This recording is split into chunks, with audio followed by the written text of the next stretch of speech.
సరిగ్గా సక్రమంగా ఉండదు, మత్తులో వేసే ఓటు సక్రమంగా ఉండదు. అందువల్ల మద్యం అనేది ఎక్కడ కూడా ఉండకూడదు.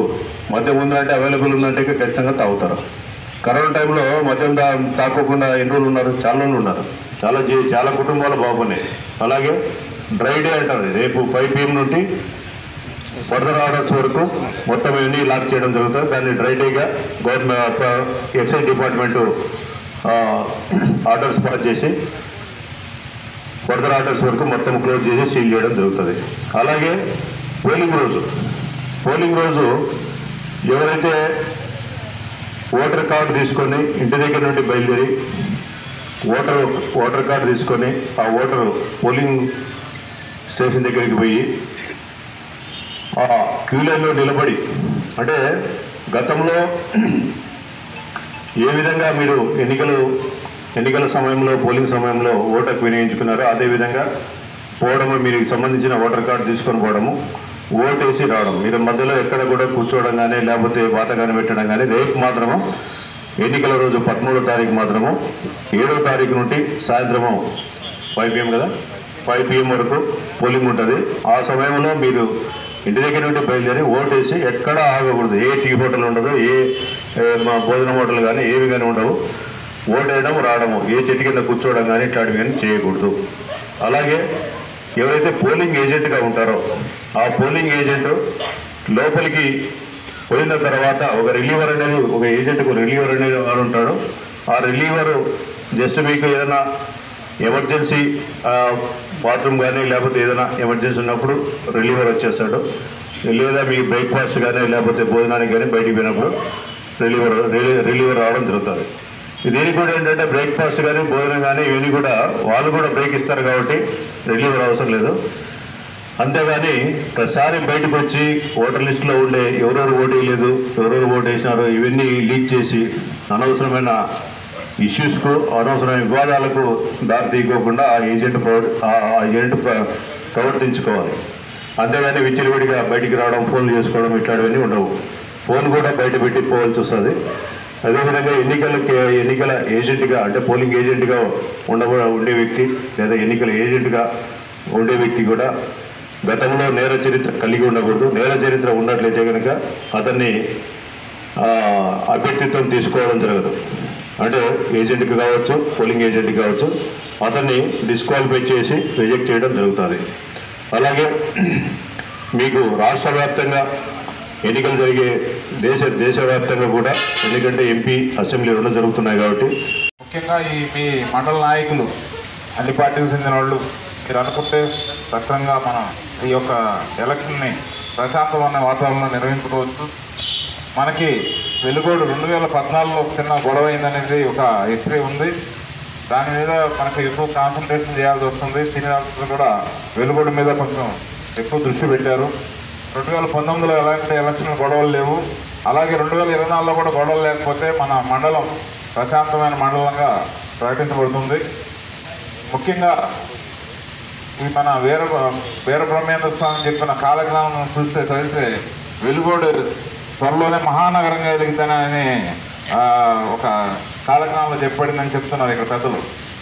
మీకు ముఖ్యంగా మంచి హైవే వస్తుంది పక్కన, మీకు మంచి వాటర్ ఫెసిలిటీ ఉంది.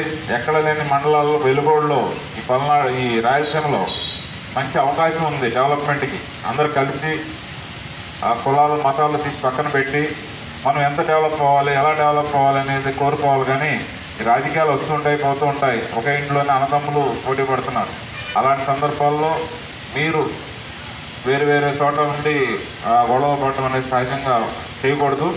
కాబట్టి మీరందరూ పెద్దలు ఎన్నో ఎలక్షన్ చూశారు. ఈ జనరల్ ఎలక్షన్లో కూడా ప్రశాంతంగా అందరూ కలిసిమెలిసి ఎవరు ఓటు వాళ్ళు సద్వినియోగం చేసుకొని వేరే వాళ్ళ మీద దౌర్జన్యానికి వెళ్లకుండా పోలీసులు సహకరించి ఈ ఎలక్షన్ విధుల్లో మీరు కూడా పెద్దలు వ్యతిరేకంగా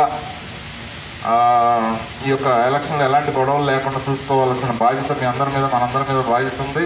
మేము మళ్ళీ మీ యొక్క పెద్దలను ఎందుకు గురించి మాట్లాడుతున్నామంటే రేపటి నుంచి, రేపు సాయంత్రం నుంచి ఈ ప్రచారాలు ఆగిపోతాయి.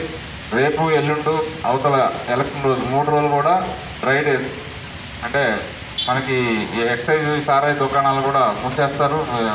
ఎక్సైజ్ వైన్ షాపులు ఎక్కడ కూడా తాగడానికి కూడా లేదు. అది కొంచెం గమనించుకోండి.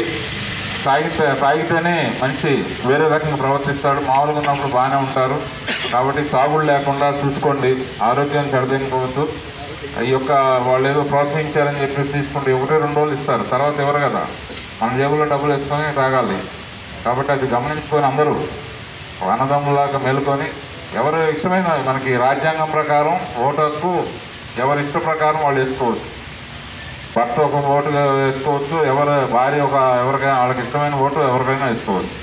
ఎవరి మీద దౌర్జన్యం చేయడానికి లేదు. పోలీస్ ఫోర్స్ కూడా ఎక్కువ పెట్టడం జరిగింది. మీకు ఎక్కడ కూడా ఏ చిన్నది ఉన్నా కూడా మాకు వెంటనే తెలియజేయాలి. ఫోన్ ద్వారా ఏమైనా చిన్న ఉన్నా కూడా కంట్రోల్ చేస్తాం. ఈ తాగుబోతుందని ముఖ్యంగా చిన్న గొడవలు జరుగుతూ ఉంటాయి. కాబట్టి అందరూ పోలీసు సహకరించి ఈ యొక్క ఎలక్షన్ వచ్చే 13వ తారీఖు జరగబోయే ఎలక్షన్ మండలం మన వెలుగోడు మండలం ప్రశాంతమైన మండలంగా, ఎందుకంటే మీ యొక్క మండలం చూసిన తర్వాత నేను వీధి తిరిగిన తర్వాత బాగా డెవలప్ అయి ఉంది. బాగా చక్కగా ఉండాలి. అందరూ కలిసిమెలిసి ఉన్నారు. ముస్లిమ్స్, హిందువులు, క్రిస్టియన్స్ అందరూ కలిసిమెలిసి ఉన్నారు. ఇక్కడ నేను సంవత్సరం అయింది. ఇక్కడ వెలుగోడులో ఎలాంటి చిన్న గొడవలు కూడా లేవు.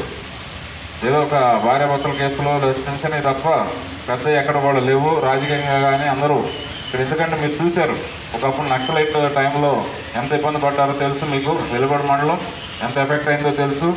రాజకీయంగా పాతకాలంలో పెద్దవాళ్ళు తెలుసు. ఎంత పొలిటికల్గా ఎంత గొడవలు అయ్యి కేసులు అయ్యి ఇవన్నీ మీకు తెలుసు. ఇప్పుడంతా దాన్ని చూసుకొని పిల్లల్ని చదివించుకుంటున్నారు. రాయలసీమ నుంచి ఇటు విజయవాడ, గుంటూరు వైపు పిల్లల్ని చదివించుకుంటున్నారు. బాగా అభివృద్ధిలోకి వస్తున్నారు. అలాగే ఉండాలి.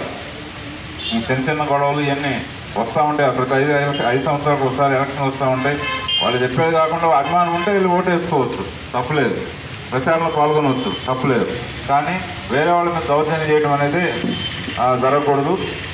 మన ఎలక్షన్ వాళ్ళ మనం కలాం గారు చెప్పినట్టు అక్కడక్కడ నోటీస్ బోర్డులు పెట్టి ఎక్కడ ఏంటి అనేది బూతులు వివరంగా చెప్తాం, తప్పులేదు. మేము కూడా గైడ్ చేస్తాం. అలాగే వికలాంగులు ఇప్పుడు ఈ సంవత్సరం ఇంటి దగ్గర నుంచి కూడా ఓటు వేసే అవకాశం కల్పించారు election commission. Vote from home అని 85 సంవత్సరాలు పైన పడిన వాళ్ళు కానీ వికలాంగులు వాళ్ళకి అవకాశం ఇచ్చారు. కొంతమంది ఇంటి దగ్గర ఓటు వేసుకుంటారు, ఇంటి దగ్గరకు వచ్చి ఓటు వేసుకుని వెళ్తారు. అంటే ముందు కూడా చాలా అభివృద్ధిలోకి వస్తుంది. కమిషన్ ఇలా అంటే ప్రజలు తన యొక్క ఓటును నిర్భయంగా ఓటు వేసుకోవడానికి అవకాశం కల్పిస్తుంది. కాబట్టి పాత చరిత్రని దృష్టిలో పెట్టుకొని ఏరియా మనం ఇంకా ప్రశాంతంగా ఉండాలి. ఒకసారి ఎలక్షన్ కేసులు అయితే మళ్ళా నెక్స్ట్ ఎలక్షన్కి ఇది ఒక రెడ్ మార్క్లో పెడతారు. కాబట్టి అలాంటి అవకాశం ఇవ్వకుండా అందరూ ఒక సోదరభావంతో ఈ యొక్క ఎలక్షన్ని ప్రశాంత వాతావరణంలో పోలీసు అన్ని డిపార్ట్మెంట్లు సహకరించి మన మండలానికి మంచి పేరు తీసుకొస్తారని అందరూ పిలవగానే వచ్చినందుకు మీ అందరికీ ధన్యవాదాలు తెలియజేస్తూ, ఎలక్షన్ అయిన తర్వాత మన మండలం మళ్ళీ ఒకసారి ఎప్పుడైనా అవకాశం ఉంటే కలుద్దాం. తప్పనిసరిగా వచ్చినందుకు అందరికీ ధన్యవాదాలు తెలియజేస్తూ ముగిస్తాం. Thank you.